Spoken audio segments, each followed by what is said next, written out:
I have one more thing, or some other points were coming to me about this that I wanted to give. I don't know if anyone gives a fuck. I give a fuck. So I fucking care.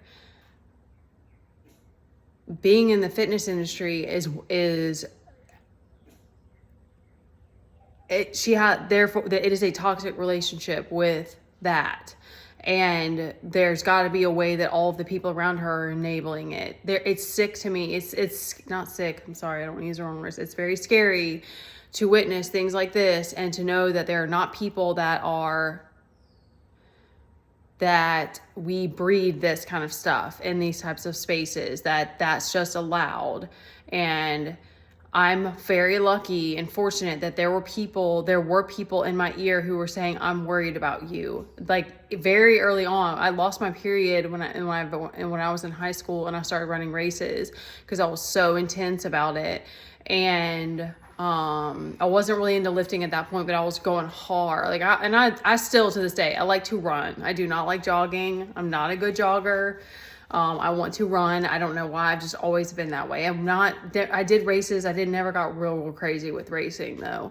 I'm lucky that I had people that I worked with that expressed concern. I have worked with a guy that I had a crush on who said, you need to chill out. Like you're doing the most and you need to stop. Like you don't need to lose any more weight. Like he was those people that spoke to me in that way they were concerned, but they were loving in the way that they spoke to me. And the one dude, I remember that he even was like mad because he was like, why are you hurting yourself?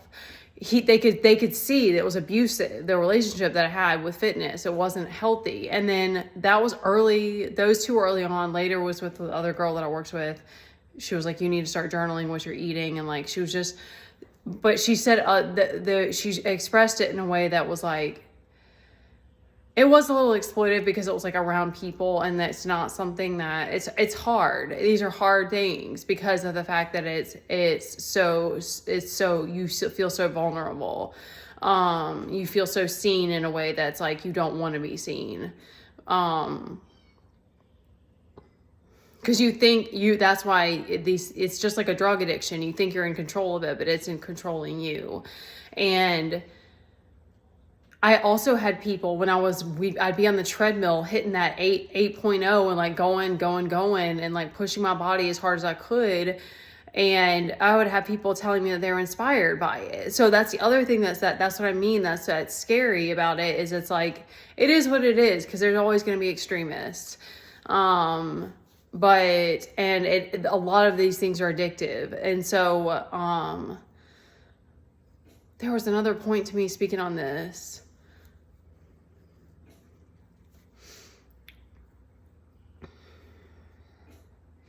The guy that runs for personal training that also owned this gym, I think is the same place that she works. I remember him talking. He does a lot of women clients. He makes mad money. He charges people like it's like wild. Like he's very well known. He does a good job. I'm not saying he's not amazing. He's a great trainer.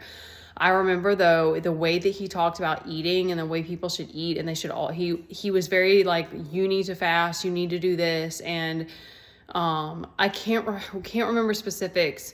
It doesn't matter now because that was years ago anyway. But like, I remember the way he talked to the women, and some of the women that were working with him were his clients. I was like, they are too small.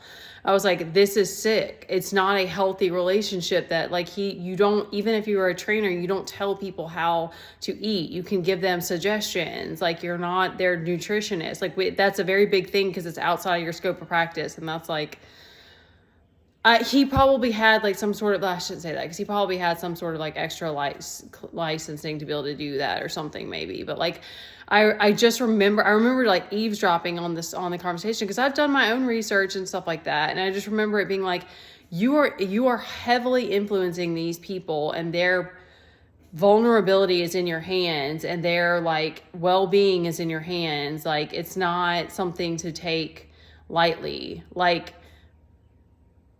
I remember the people asking me those types of questions, and I would just give suggestions because I was like, I've even struggled with this. Like, you need to do your own research and figure it out for yourself. And one of the dudes I worked with went and did keto, and I was like, not for that. I was like, okay, do your thing. Like, if you think that's going to help you lose weight, I was like, it's not. I'm not a dietitian. I don't have that I don't have any of that I don't have that licensure, that whatever, that knowledge. Like, I had some of my own knowledge, but I was like, that's not what I'm here for. I can only help you with your fitness and that side of things.